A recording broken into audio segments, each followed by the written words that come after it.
Hi అందరికీ నమస్తే. Welcome to my channel Lavanya's kitchen. ఈరోజు మనం ఎంతో రుచిగా పండగల సమయంలో ప్రత్యేకంగా చేసుకునే సాంప్రదాయ ఆంధ్ర వంటకం పూర్ణం బూరెలు. ఈ పూర్ణం బూరెలను ఎలా తయారు చేసుకోవాలో ఈ వీడియోలో చూద్దాం. బయట ఎంతో క్రిస్పీగా లోపల మెత్తగా తీయటి పూర్ణంతో ఉండే ఈ పూర్ణం బూరెలు ఒక్కసారి ట్రై చేశారంటే మళ్ళీ మళ్ళీ ఇలానే చేసుకుని తినాలనిపిస్తుంది. ఇంకెందుకు ఆలస్యం, వీడియోలోకి వెళ్ళిపోదాం. ముందుగా మనము పూర్ణం బూరెల కోసం చూపిస్తున్న గ్లాస్తో 1 గ్లాస్ మినపప్పుని నానబెట్టుకోవాలి. ఈ మినపప్పుని 1-2 సార్లు శుభ్రంగా కడిగి నానబెట్టుకోవాలి. ఇప్పుడు ఇందులో మినపప్పు అంతా మునిగేలా వాటర్ పోసుకొని 4 అవర్స్ వరకు నానబెట్టుకోవాలి. 4 అవర్స్ నానబెట్టుకుంటే సరిపోతుంది. నెక్స్ట్ ఒక బౌల్ తీసుకొని చూపిస్తున్న గ్లాస్తో 2 గ్లాసులు రైస్ని అయితే తీసుకోవాలి. 1 గ్లాస్ మినపప్పుకి 2 గ్లాస్ రైస్ అయితే కరెక్ట్గా సరిపోతాయి. నేను ఈ రైస్ని స్టోర్ బియ్యాన్ని తీసుకున్నాను. ఈ స్టోర్ బియ్యాన్ని మనం 1-2 సార్లు శుభ్రంగా కడిగి తీసుకోవాలి. ఇలా కడిగిన రైస్ని ఎండలో అయినా ఆరబెట్టుకోవచ్చు, లేదైతే ఫ్యాన్ కిందైనా ఆరబెట్టుకుంటే సరిపోతుంది. మనము రేపు పూర్ణాలు ప్రిపేర్ చేయాలంటే ఈరోజే మనం రవ్వను రెడీ చేసుకోవచ్చు, లేదంటే మార్నింగ్ అయినా రెడీ చేసి పక్కన పెట్టుకోవాలి. ఇలా గ్రైండ్ చేసుకొని రవ్వను తీసుకోవాలి. ఈ రవ్వను మనం మిల్లి పట్టించైనా తీసుకోవచ్చు, లేదంటే ఇంట్లో అయినా మిక్సీ పట్టుకోవచ్చు. నేనైతే ఇంట్లోనే మిక్సీ పట్టాను. మనం ఇలా రవ్వని టచ్ చేసినప్పుడు రవ్వ కొంచెం బరకగా ఉంటే పూర్ణాలు అనమాట క్రిస్పీగా వస్తాయి. ఇలా రెడీ చేసుకున్న రవ్వని పక్కన పెట్టుకుందాం. ఇప్పుడు కుక్కర్ తీసుకొని చూపిస్తున్న గ్లాస్తో 1 గ్లాస్ శనగపప్పు తీసుకోవాలి. ఈ శనగపప్పుని మనం 1-2 సార్లు శుభ్రంగా కడిగి తీసుకోవాలి. ఇలా కడిగిన శనగపప్పులోకి 1 గ్లాస్ శనగపప్పుకి 2 గ్లాసులు వాటర్ తీసుకోవాలి. వాటర్ వేసుకున్న తర్వాత కుక్కర్ లిడ్ కవర్ చేస్తూ విజిల్ పెట్టి 5 విజిల్స్ వచ్చేంత వరకు కుక్ చేసుకోవాలి. నెక్స్ట్ ఇప్పుడు మనం మినపప్పుని ఒకసారి చెక్ చేద్దాం. 4 అవర్స్ తర్వాత మినపప్పు చక్కగా నానిపోయిందండి. ఈ మినపప్పుని మనం ఇప్పుడు మిక్సీ అయినా పట్టుకోవచ్చు, లేదంటే గ్రైండర్ అయినా వేసుకోవచ్చు. నేనైతే గ్రైండర్లో వేశాను. ఈ మినపప్పుని వీలైనంత మెత్తగా మనము గ్రైండ్ చేసుకోవాలి. పిండి మరీ పల్చగా కాకుండా కొంచెం చెక్కగా ఉండేలా చూసుకోవాలి. చూడండి ఈ విధంగా. ఇప్పుడు మీ మినప్పిండిలోకి మనం ముందుగా రెడీ చేసుకున్న బియ్యం రవ్వను వేసి బాగా కలుపుకోవాలి. బియ్యం రవ్వ వల్ల బూరెలు వేయించిన తర్వాత బయట మంచి కరకరలాడే టెక్స్చర్ అయితే వస్తుంది. పిండి సరైన కన్సిస్టెన్సీలో ఉండేలా అవసరమైతే కొంచెం వాటర్ వేసుకొని కలుపుకోవాలి. మనం వేసుకున్న బియ్యపు రవ్వ మొత్తం మినపిండిలో కలిసేలా, ఉండలు లేకుండా చక్కగా కలిసేలా కలుపుకోవాలి. ఇలా కలుపుకున్న తర్వాత ఈ పిండిలోకి మనం 3 టేబుల్ స్పూన్స్ షుగర్ వేసుకోవాలి. 3 టేబుల్ స్పూన్ అయితే కరెక్ట్గా సరిపోతుంది.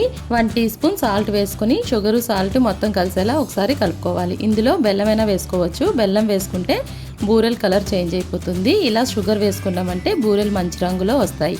నెక్స్ట్ ఇప్పుడు మనం విజిల్ పెట్టుకున్న శనగపప్పుని ఎలా కుక్ అయిందో ఒకసారి చెక్ చేద్దాం. చూడండి, శనగపప్పు అయితే చక్కగా కుక్ అయిపోయింది. ఇలా పలుకుగా కొంచెం మెత్తగా ఉంటే బూరెల టేస్ట్ అనమాట. పూర్ణం తినేటప్పుడు చాలా బాగుంటుంది. ఇలా పప్పు అంతటిని 1-2 సార్లు పప్పు గుత్తితో అయినా గరిటెతో అయినా ఇలా మెదుపుకుంటే సరిపోతుంది.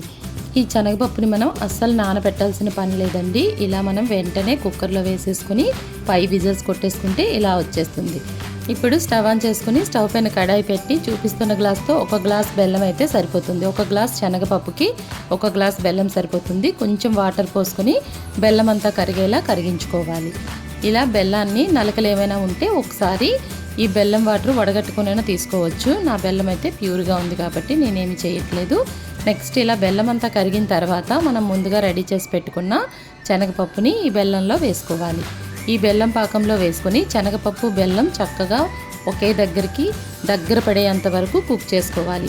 ఇలా కలుపుతూ కుక్ చేసుకోవాలి, లేదంటే శనగపప్పు అడుగంటే ఛాన్స్ ఉంది కాబట్టి ఇలా కలుపుతూ దగ్గరుండే కుక్ చేసుకోవాలి. ఇలా బెల్లంలో శనగపప్పు వేయడం వల్ల కొంచెం పలచబడినట్టు అనిపిస్తుంది, కానీ సిమ్లో పెట్టి మనం అలా కుక్ చేసుకుంటే దగ్గరగా అయిపోతుంది. ఇలా ఈ ప్రాసెస్ అంతా 10 మినిట్స్ అయితే పడుతుందండి. చక్కగా మనం కలుపుతూ దగ్గరుండి కుక్ చేసుకోవాలి. ఇలా ఉడుకుతున్నప్పుడు చూపిస్తున్న కప్పుతో 1 కప్పు వరకు వాటర్ మెలన్ సీడ్స్ వేసుకోవాలి. ఇవి పూర్తిగా ఆప్షనల్ అండి. నచ్చితే వేసుకోవచ్చు, లేకుంటే లేదు, కానీ వేసుకుంటే చాలా బాగుంటుంది. ఈ వాటర్ మెలన్ సీడ్స్ అనమాట మనం పూర్ణం తినేటప్పుడు పంటి కింద తగులుతూ టేస్ట్ అయితే చాలా బాగుంటుంది. ఇప్పుడు నెక్స్ట్ మనం ఇలా కుక్ చేసుకున్న తర్వాత చూడండి కొంచెం దగ్గర పడింది కదా, అలా ఇంకో 5 మినిట్స్లో మొత్తం దగ్గర పడిపోతుంది. ఇప్పుడు 4-5 యాలకులను ఇలా దంచి పొడి చేసుకుని వేసుకోవాలి. 2 టేబుల్ స్పూన్స్ గీ వేసుకుంటే పూర్ణం టేస్ట్ చాలా బాగుంటుంది. ఇలా 2 టేబుల్ స్పూన్స్ గీ వేసుకున్న తర్వాత మొత్తం కలిసేలా ఒకసారి కలుపుకోవాలి. చూడండి చూపిస్తున్న విధంగా ఈ విధంగా ముద్దలా ఒకే దగ్గరికి అవ్వాలి. శనగపప్పు అయితే ఇలా అయినప్పుడు మనము స్టవ్ ఆఫ్ చేసుకొని దించుకుంటే సరిపోతుంది. ఇప్పుడు మనం ఇదంతా పూర్తిగా చల్లారిన తర్వాత చూపిస్తున్న విధంగా పూర్ణాలు అయితే మనకు నచ్చిన సైజులో ప్రిపేర్ చేసుకోవాలి. చూడండి ఎంత చక్కగా పూర్ణం అయితే పడుతుందో, ఇలా రావాలి. మనకి పూర్ణం బూరెలు ఈ విధంగా వస్తేనే మనం అడలో వేసి ఆయిల్లో డ్రాప్ చేసుకున్నప్పుడు ఈజీగా ఉంటుంది. ఇలా పూర్ణాలన్నింటినీ ప్రిపేర్ చేసుకున్నాను. ఇలా ప్రిపేర్ చేసుకున్న పూర్ణాల్లోకి ఇప్పుడు మనం స్టవ్ పైన ఆయిల్ పెట్టుకొని ఆయిల్ హీట్ అయిందో లేదో కొంచెం పిండి ముద్దను వేసి చెక్ చేసుకోవాలి. చూడండి ఆయిల్ హీట్ అయిన తర్వాత పూర్ణాన్ని ఇలా పిండిలో వేసుకొని పిండి అంతా పూర్ణంకి పట్టేలా చూసుకోవాలి. కొంచెం గ్యాప్ ఉన్నా సరే కూడా పూర్ణం బయటకు వచ్చేస్తుంది. కాబట్టి పిండిని మనం కొంచెం చిక్కగానే తీసుకొని ఇలా ఒక్కొక్కటిగా ఆయిల్లో డ్రాప్ చేసుకోవాలి. పూర్ణాలను ఆయిల్లో వేసిన వెంటనే కదపకూడదు. ఇలా కొంచెం వేగిన తర్వాత తీసుకోవాలి.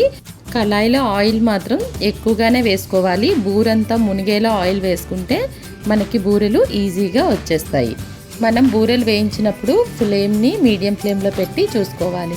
చూడండి ఇలా వేయించుకున్న బూరెలను ఒక్కొక్కటిగా తీసి పక్కన పెట్టుకోవాలి.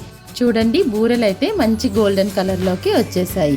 ఇలా మనము సెకండ్ సెట్ కూడా వేసుకుందాం. ఇలా ఒక్కో సెట్గా బూరెలన్నింటినీ ఇదే విధంగా వేయించుకోవాలి. చూడండి మన పూర్ణం బూరెలు ఎంతో అందంగా గోల్డెన్ కలర్లో వచ్చాయి. బయట కరకరలాడే కోటింగ్, లోపల మెత్తగా తీయగా శనగపప్పు బెల్లం పూర్ణం.